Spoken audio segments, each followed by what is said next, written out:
Hey there, this is Real Talk Baseball and Carlos Baseball. With me as always is ErnieOrange. We have a show in midweek, which is something different for us. We're going to try to get on Sundays and Wednesdays. This is the first Wednesday that we're getting on because it's beginning of the season, right? Yep, that's but right. Ernie, how do you feel, man? It doesn't feel weird. Really does. I'm still in my work clothes right now, but I'm really amped up. We're 1 hour away before the WBC finally starts. We've been waiting for this for months. It's one of the most exciting times here in baseball. Think about it. All these 20 teams representing their countries, these players, man, they've been waiting to play for this moment, to have that country on their jersey, to represent, to give this honor to their country. They're excited. We're excited. And it's only going to be a great 2-week tournament. We're going to see some guys play their butts off to win this tournament for their country. Definitely, dude. So we're going to talk about the Dominican Republic and the USA team. Those two teams are actually the two top teams, and we're going to match them up by position, by position and position, I guess. Kind of saying who's going to win on first base, second, third. Of course, we're going to go through all that list, and hopefully we agree on it. If we don't, we kind of persuade each other to see who's getting that spot at that position. Then we're going to talk about the surprise of the WBC.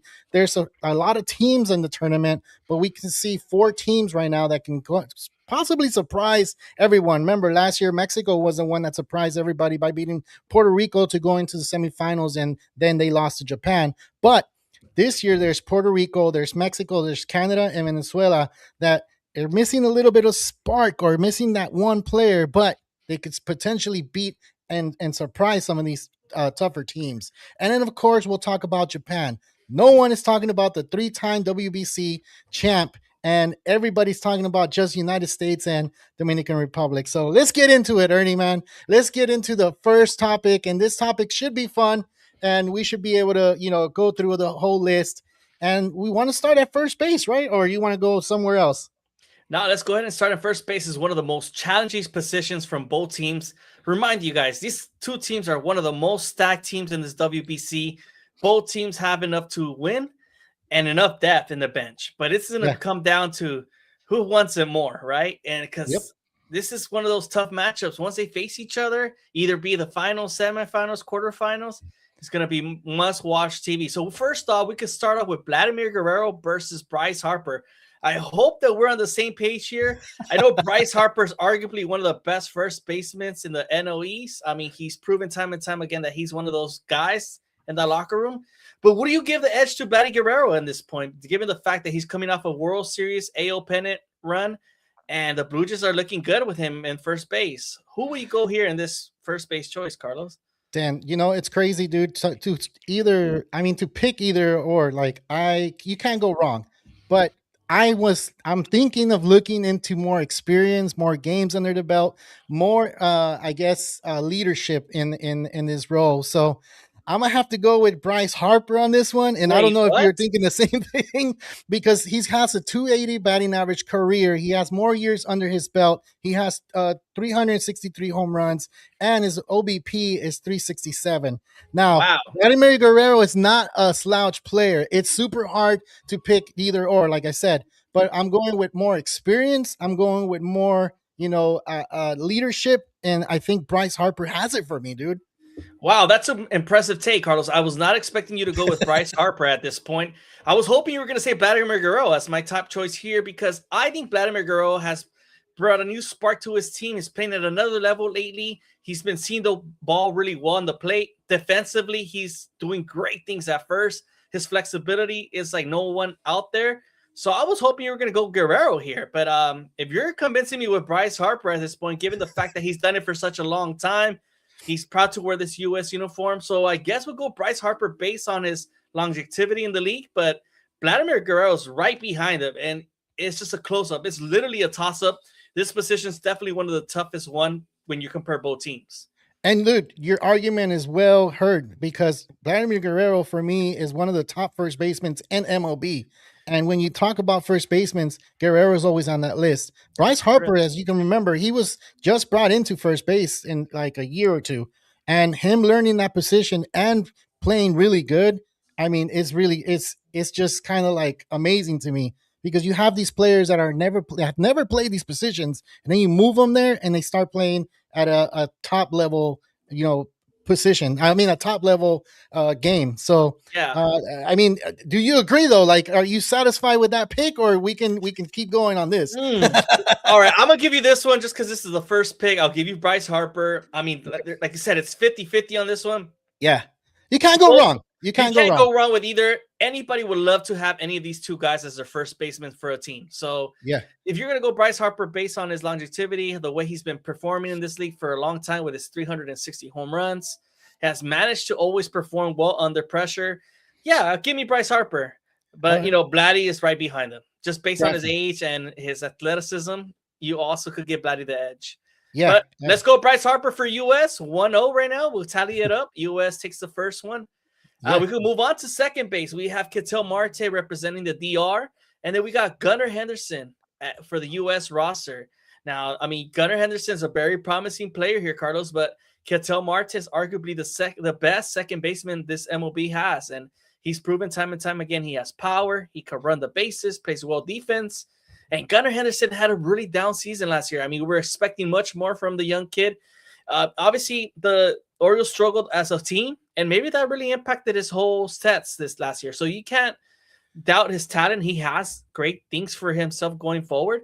But I'm going with Ketel Marte here, given the fact that he's performed much better in that Diamondbacks lineup. And he has, man. He's batted 281 career, and he's hit OBP of 351, and also hit 171 home runs. Compared to Gunnar Henderson, he only has 86 home runs. And like you said, he does have a down year. Not saying that he's not a good player, but that down year could kind of be a thing that you feel like, okay, is he going to continue that this year? And is he going to continue doing that in his whole career? And he's young. He can fix it. Baseball is a game of adjustments. And by the time he fixes it, he's probably going to be batting 300. And we'll be talking about another second baseman, later the next 3 years and say, you know what, he's playing shortstop or he's playing somewhere else, So right now, yeah, Ketel Marte, I'm in the same boat. So right now is US 1, Dominicana 2. I mean 1. Sorry, that's 1. 1-1. 1-1. We're 1-1 right now. 1-1. Let's go to the shortstop. Bobby Witt Jr. versus Perdomo. And I'll let you pick first. Yeah, man. Geraldo Perdomo had some incredible moments last year. Every time there was people on base, Perdomo delivered for the Diamondbacks. Yeah. And he had a great season. And I feel like the DR respects his game as a shortstop, and they really want him there. I mean, Jeremy Pena is also another option they have there. And just announced he's dealing with a fractured finger, so he could miss the first round. Perdomo takes the lead here as a starter, given the fact that he's delivered for his team in the Diamondbacks. But Bobby Witt, man, you got to give me Bobby Witt. I know Perdomo had a great year last year. Bobby Witt had an okay season. But overall, Bobby Witt's an amazing player. He's that once-in-a-lifetime talent.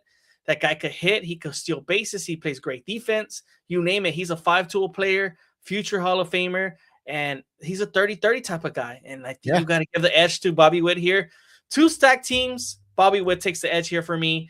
What he's done in his first 3 years into the MLB season, in his career, I mean, he's done just more than enough for me to give him the edge over Perdomo. Yeah, man, and it complements with that 290 batting average career. He's batted 105 home runs, and of course, remember, he's young. He's only been in the league for 4 to 5, 3-4 years. He hasn't been there so long, but you can already see how good this kid is. And then Perdomo, he only had his last year, and we want to look for a player that's going to last and going to be able to come through in those high leverage situations. So Bobby Witt Jr. is a pick for me as well. So we got US 2, DR 1. So let's go to the next one. Third base, and Bregman versus Machado. And this is where I kind of had a difficult time picking, because Bregman has won World Series. He's been a leader. He knows how to be that leader. He knows how to lead a team to a championship. He knows how to play in the high leverage games. And you look at the other side, Manny Machado is a stellar third baseman. Nothing get by this guy. He has a baseball IQ off the charts. He hits home runs. He hits for average. He hits for RBIs. And you know what? Lately, he has been a big-time leader for the Padres, so he's taking that leadership with Dominicana. So I'm going to lean a little bit with Machado, and hopefully you pick the same guy, but if you don't, try to persuade me to get Bregman in that list. Yeah, man, these corner infielders have tough choices here for us, but I totally agree with you with Manny Machado in the sense that he plays really great defense. He's been a leader in the clubhouse. I really love Alex Bregman and what he brings to the game. I think he's a spectacular player, also a winner in this league, right?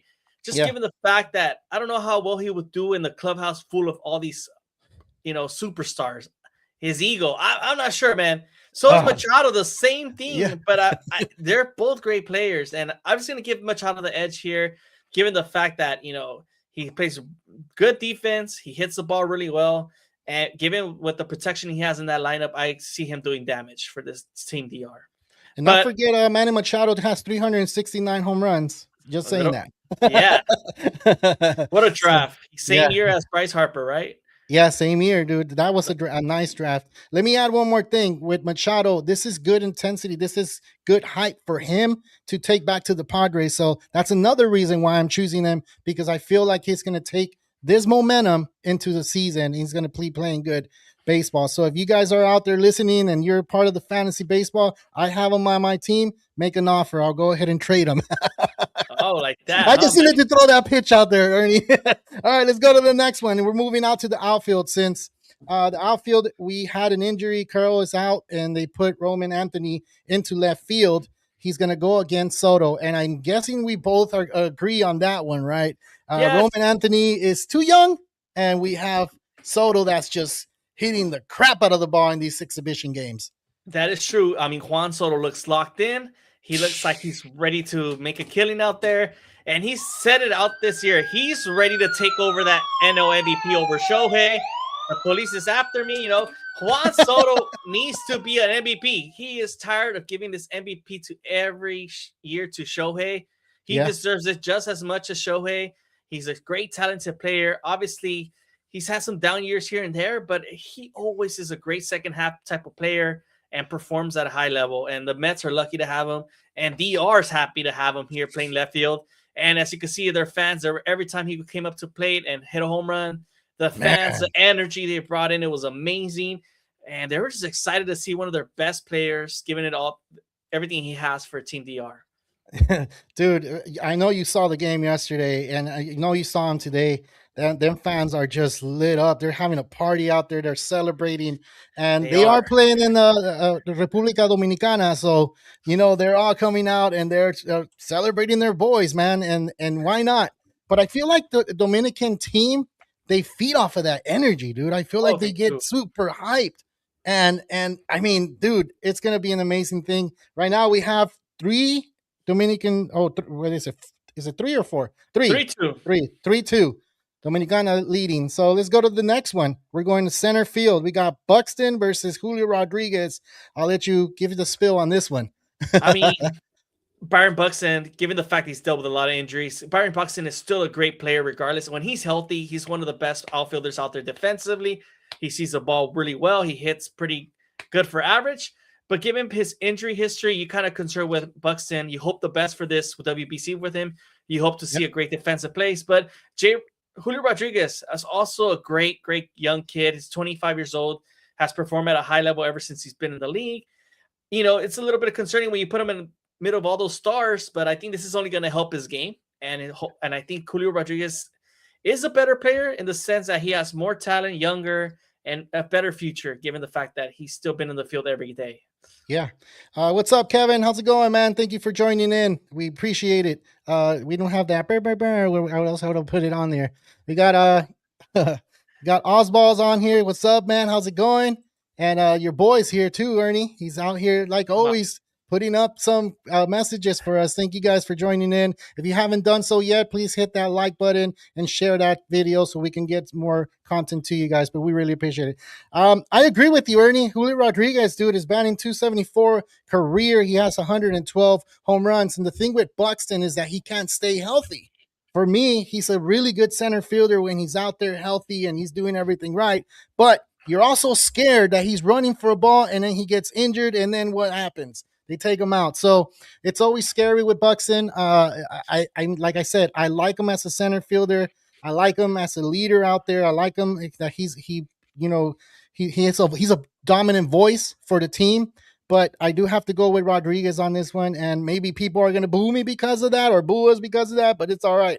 It's our picks. This is what we see. This is how we kind of pick, and this is, I think, the team that we're picking between these two All-Stars are looking pretty great, man. So let's we got, what is it now, 4-2 That is Dominicana. Can US catch up? I'm pretty sure it can, right? Let's go to the next one. We got Aaron Judge and Tatis Jr. And this one is crazy, dude. I'll let you go first. by me. Oh, I mean, Tatis is a great player. I mean, we love his game. He was supposed to be that NL MVP we were expecting in this league. Unfortunately, he got caught up with some injuries, PDs, you name it. But Judge takes the edge here. Obviously, Aaron Judge, a 3-time MVP. He's the best player we have in this game. That's why he's the captain of the U.S. roster. I'm not sure if he's a big motivator. I'm not sure if you guys saw his speech recently. He got a lot of crap from a lot of U.S. fans, given the fact that he's not a great motivator. But who cares, man? As long as you could hit bombs, that's all we really care for you, Judge. And no one else could take over that leadership role if they have to. I mean, Aaron Judge is not scared of this moment. He's ready. He's been ready to perform for the Team U.S. So, I mean, I'm pretty sure you could agree with me that Judge is the one here for the right field. And dude, I see Tatis play all the time. He's out here in the West Coast. He's in San Diego, and he plays really good. And his defense, from him playing shortstop and then moving to right field, his defense is one of the top in the MLB. But you're putting them against Aaron Judge, and Aaron Judge, dude. I mean, his name alone, it just tells you everything. This man is. I mean, I don't even need to go through batting average or none of that stuff. Just his name alone is just, we already know Aaron Judge.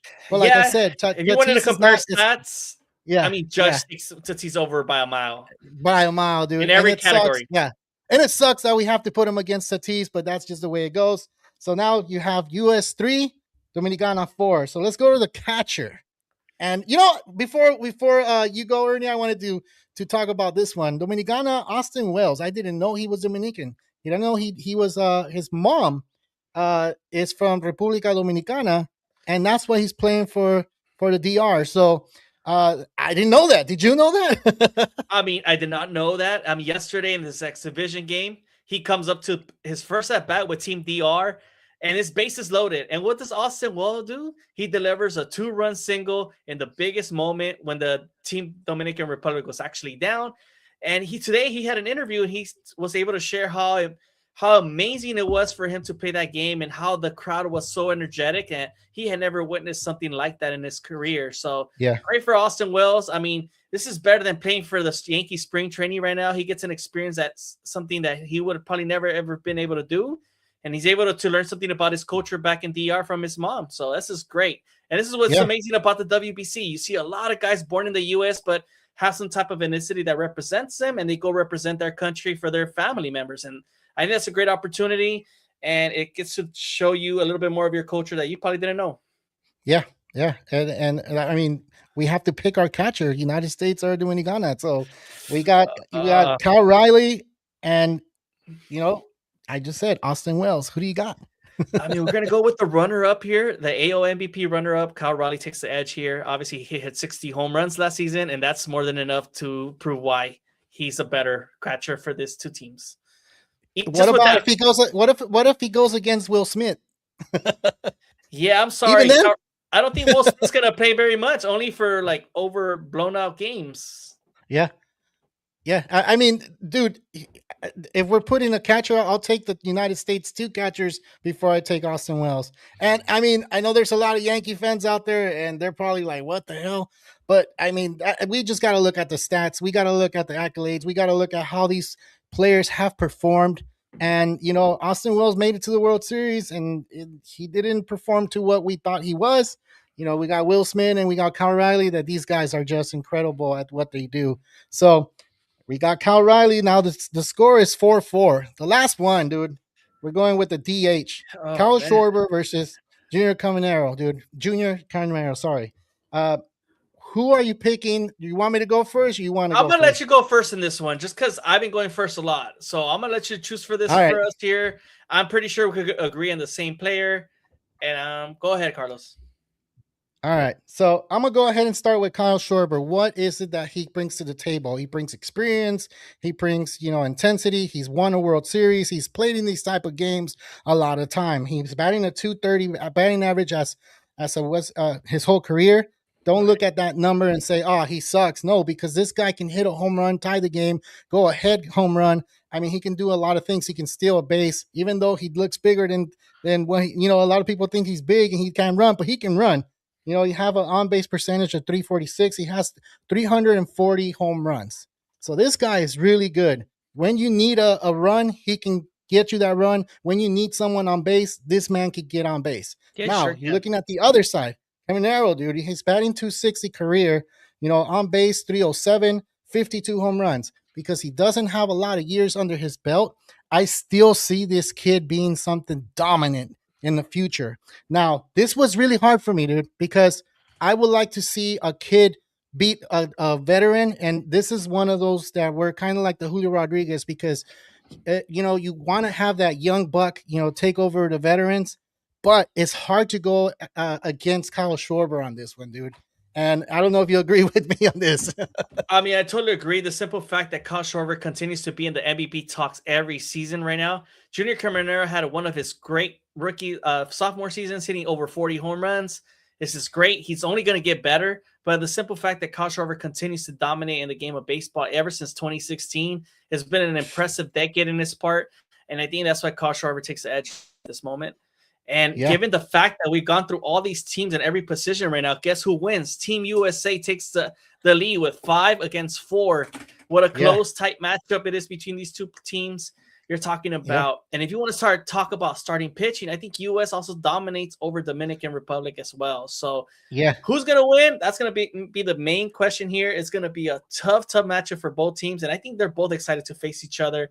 We can't wait. yeah, This is possibly going to happen either the semifinals or the finals by the time these two yeah. teams face each other. I'm pretty sure that these two teams are going to finish first in their division, in their pool, and they will finally meet each other either the semis or the final.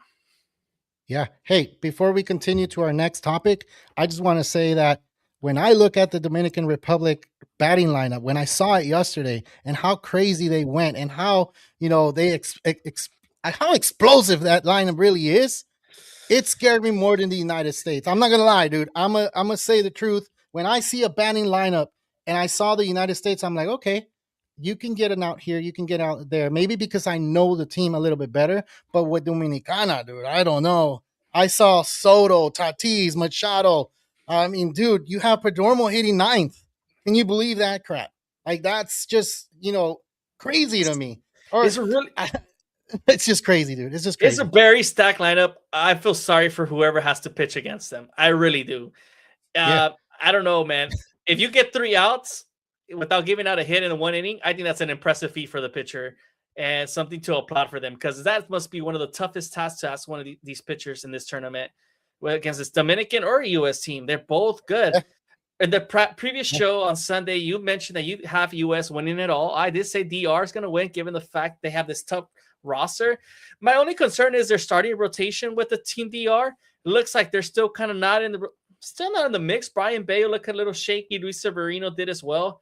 They do have a nice bullpen, but they're going to have to depend on this offense in order to beat Team US, and their bats cannot go cold or else Team US will overtake Team DR. Hopefully we do get to see this matchup because I mean everybody's talking about it, and of course they're talking about other teams that they could potentially be in that final. So these are the top two teams, but let's look at the other four teams that we've been mentioning that they can possibly win, because we have Team Mexico, Team Canada, Team Puerto Rico, and Venezuela. Those four teams are not a team that you should be messing with. You have young bucks on each side. You have players that made the All Star. You have players that hit a lot of home runs, and you're looking at these teams that you're like, wow, like they could potentially beat Japan. They could potentially beat Dominicana. They could beat United States. And if that happens, that's going to be a surprise, or is that going to be something that like, you know what, I was expecting that, right? There definitely could happen. This is the beauty of this game. It only takes one game to advance to the next round. We're not playing no 7-game series here. We're playing just one single game. And if you know this game of baseball, anything could happen in a single game. You got teams like PR, Canada, Mexico, Venezuela, all dangerous enough to make a move and take down one of these top power teams. One of the teams Yeah. that I would do want to mention that may surprise a lot of people is Team Canada. I think they're playing Pool A. not that I think they're playing Pool A, and I think they could come out as first place out of that pool, Carlos. Puerto Yeah, Rico is a bit banged, not that they're banged up, but they're missing a lot of core players they really needed. Javi Baez, Frankie Lindor being out for injury, and then Carlos Correa not being in the mix. Those are the three most experienced players in that team. And then that pitching staff, it looks a little weaker than usual for me. So I feel like Canada, had they had Freddie Freeman, I would have given them the edge as first place. But I think yeah, Canada is a dangerous team. They built a pretty nice, solid team there. You know, they brought in guys like pitching Cal Contrail, Michael Soroka, James Tylon, and they got some arms there that to protect them. They got great defense with Eduard Julian, Owen yeah, Casey, you know, you name it. They got some pretty nice players like Denzel Clark that makes those great defensive plays for the A's. I see them true. making some noise and can compete against Puerto Rico. Now, can they get past Team US versus where I'm probably like a little bit like maybe let's hold it there. First place, yes. But they could be a sneaky team and win a quarterfinal game as well. So you could Yeah, expect anything. Another team I wanted to throw out there is Team Mexico. I mean, continuously every single WBC we've had, Team Mexico always impresses anybody. They're ranked right now number 5th compared to all the 20 teams going into the WBC. They're gritty. They play great defense. They find the timely hitting every time they need. Their pitching is one of their weaknesses going into this tournament with the starting rotation. It's a big of a concern for me. So it looks like it's always going to be bullpen games, which I'm not a big fan of.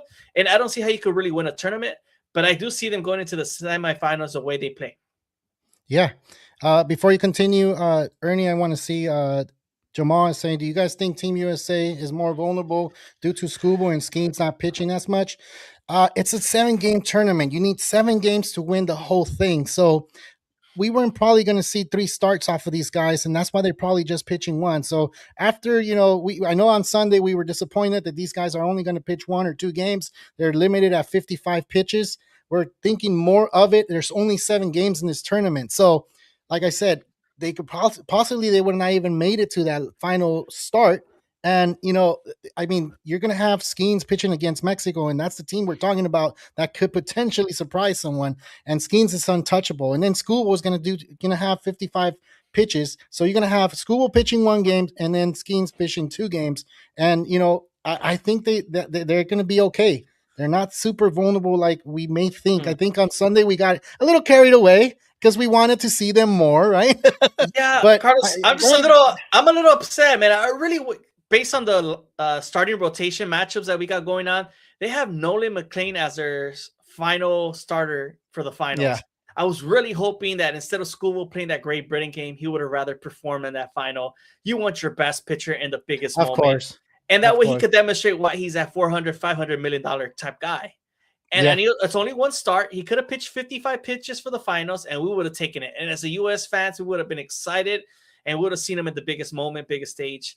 It's an unfortunate situation, but I do think that the Team U.S. doesn't have enough. They do have enough depth for their pitching staff, and they'll figure it out. Andy Pettine's leading a great team there. Now, I don't see Clayton Kershaw pitching much. Maybe in those blowout games, I could see him pitching, but they do have other pitchers that could dominate and take over if they really have to. Yeah. So look, let's check this out, man. Puerto Rico. We talked about how, they were missing 4 players. You forgot to mention Kike Hernandez, even though he's not a big star, but he is one of those spark plugs that he can play in those, high leverage games, and he's not going to be there as well. But you're looking at Edwin Diaz being the closer, being that captain out in the, bullpen. You're looking at Seth Lugo being the starter for Puerto Rico. So you're looking at an okay starting rotation from Puerto Rico. We have a lot of young bucks there, but not enough, right? So then you have Martin Maldonado that knows how to navigate the whole pitching staff. He's done it before. He's a good catcher. And then you have Christian Vasquez that can back him up because Martin Maldonado is older. So, of course, you're going to have the 2 catchers going there. You have Nolan Arenado is going to be the 3rd baseman and captain for Puerto Rico. So he is going to be able to play for Puerto Rico and show out with them. So he's done good with United States. So now he's going to play for the PR, and he's going to have to pretty much step up. There's 4 guys he has to kind of replace. And that's a lot of, I think it's a lot to carry, but I think he can do it. You have Emmanuel Rivera. We've seen them play before. Yes. And of course you have your outfielders which, it's not a lot. The only one that I really know is Eddie Rosario and Matthew Lugo and MJ Melendez. So these guys are gonna have to step up. Heliot Ramos from the Giants, I forgot to mention him. Sorry, and they got a pretty good outfield. The coaches, I mean, the manager, you have to mention it. Yadier Molina, he was a good catcher back in the days. He can go ahead and navigate you through a championship. He did it to get to the championship against Japan. They just couldn't pull it off. But you can't fall asleep on Puerto Rico because they can, get that spark, get their fans behind them, and guess what? They'll start playing good baseball. It's just sometimes that's all you need. Look at what happened with Dominicana yesterday. The fans got behind them and they just blew out, dude. Right? So I Exactly. honestly think Puerto Rico has a chance. I know it's a big disappointment for the four guys, but it happened. And then not only that, dude. Let's look at the other team that I mentioned, which is Venezuela. Venezuela has a good roster as well, dude. You have Chirio out there that we forgot to mention. We forgot to mention that Acuna is playing there too. You have Luis Arias that's playing for them. That's a hitting machine. Even though he doesn't hit home runs, he gets on base. You have Eugenio Suarez playing for them. Wow, I Gleyber forgot about him. Torres. So exactly. So this team can possibly disappoint a lot of big top teams like Japan, Dominicana, or United States. So I think Venezuela, and I didn't even mention the pitching, dude. So the pitching they have okay pitching. I mean, it's not the best, but they do have a nice little bullpen. So I honestly think that these four teams we mentioned can surprise, and if it does happen to where they surprise and make it to the final, you heard it here first. So those are the Yeah, man. four That teams. Yeah, Venezuela squad, I'm looking at it right now. It looks scary the more I read it every day. yeah, You're yeah. talking about the pitchers wise, they're not the best, but we They're have not. Eduardo Rodriguez, a good lefty arm they could always have there. Ranger Suarez. I mean, I'm sorry, Ranger Suarez. You see Yeah, what he could do in the field. It's yeah. amazing. Antonio Senzatella. I mean, we've seen things with him pretty. It's an okay pitcher, but I think he could eat up some innings for Venezuela. And then Of course. Salvador Perez and the Contreras brothers are there as well. So, Yeah. man, that's a stacked roster. Imagine had they added Jose Altuve if it wasn't for that insurance claim issue they have going on with the WBC. This team would have been just as dangerous as Team Dominican right now, if you ask me. Yeah, yeah, I agree, man. And there's always that one player that they're missing to be elite, right? And Right. this is the player. So Jose Altuve couldn't be on that roster, so it sucks. And every team, it looks like they couldn't have a player play. You have Marcelo Meyer couldn't play for Team Mexico, and that would have been a spark as well. You had like the four guys from Puerto Rico that are not making it there. So we'll just keep going, man. It's just the list keeps going with that insurance. So Yeah. I'm pretty sure it's going to get to a point where the MLB has to look at it kind of like FIFA does. FIFA has insurance for their players so they can go ahead and participate in the World Cup. So maybe MLB needs to start looking into something like that. If this what is it? WBC is top level. They need to start looking at that stuff and then looking to where they can go ahead and move it to some place or a spot in the schedule that doesn't messes with their ramping up. So that could be in the near future. But I think they need to go ahead and look at insurance is kind of like what the FIFA soccer does. That's So exactly. I think that yeah. we could all agree with that. Yeah. All right. Let's move on, man, to the last topic. And, we talk about Japan and the other little segments here, but I don't think a lot of people are giving this team a lot of credit. They're the 3 times champs in the WBC. They're the Brazil of baseball, pretty much. So we Yes. kind of have to let Japan and kind of still pick Japan to win it all, right? Or am I wrong? Yeah, I mean, Japan is the champs, right? They're Yeah. until they lose, they're still the champs to us. You're talking about a Japan team that is stacked, guys. They continue to get better. The only problem with this tournament, I think people are concerned with Japan, is the simple fact that Shohei Ohtani may not pitch for this tournament. But I know their manager, come finals, if they need Ohtani to pitch, he's going to pitch that 9th inning again. He will be that closer, and they really desperately need it. But, I mean, you got guys like Yamamoto still in the roster. Yusei Kikuchi from the Angels is pitching. Seiya Suzuki now is representing from the Cubs. Okamoto, Murakami, all these guys that we once saw in 2023, they're back in this roster. They're just as dangerous as last time. They finally got MLB contracts based on their talent they were able to show in 2023. So, man, you cannot count Japan out. They're hungry. that team knows how to play really well, balanced baseball. They could beat you any type of way. So you Mm-hmm. cannot count them out. I just think that because we're on the West side, we tend to forget about Japan because they play at 2 or 7 in the morning, and we don't really watch their games. It's not Yeah. until they get back to the U.S. we finally start watching them. And they were like, "Oh, damn, they're a dangerous team." And Yeah. you cannot count the Japan when they have the best player in the league as Shohei Ohtani. So when you have the best player, then you're pretty much locked in to win it all, right? Yeah, yeah. You should be. I mean, that's how we talk about in soccer, Messi, Ronaldo. We talk about those players, Pelé, Maradona, like all these guys, when you mention the best player in their time period, they always win something. And Otani's no exception. He's won the WBC, he's won a World Series in the MLB, Twice. and twice exactly. So this guy is good. And don't forget Masasaka Yoshida. He's with the Red Sox. He's playing for, Team Japan. That's another guy that plays in the MLB. So I mean, the list goes on with these guys just because we don't see some of these players that are playing the MLB doesn't mean they're not good. Japan is a top league, and Team Japan played the Tigers out there, and they only scored 2 runs. That tells you the top level that they have. You have Team Japan, nothing but all stars in that team, and they can only score 2 runs against the Tigers. Make it make sense, right? I just That just So tells me the type of baseball they play in Japan. They're yeah, hungry, they play great ball, and they have one of the best Japan baseball academies out there where they groom these young kids since they're young and they yeah. develop them great. And now we're seeing it transition into the MLB. You're seeing the amount of talent from Japanese culture coming into the US, and they're all getting contracts based on their talent. Yeah, yeah. All right. Well, we reached that point in time that we got through all our topics, and it is Wednesday. We're gonna start getting on Wednesdays, and it was fun, Ernie. I was tired getting home from work, Me too. and I'm like, Traffic damn. sucked today. Yeah. If you live in LA, have you guys ever been to visit LA from anybody from the East Coast or any other part of the country?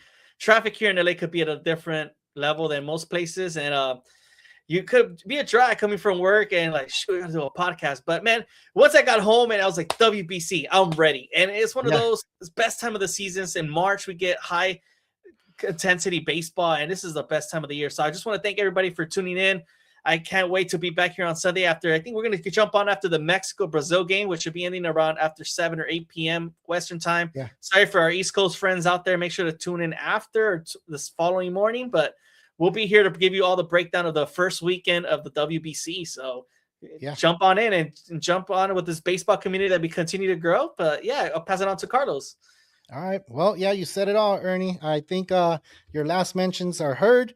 I just have to say, from all of us here on Real Talk Baseball and Carlos Baseball, this is Ernie Orange. Real Talk Baseball, signing out.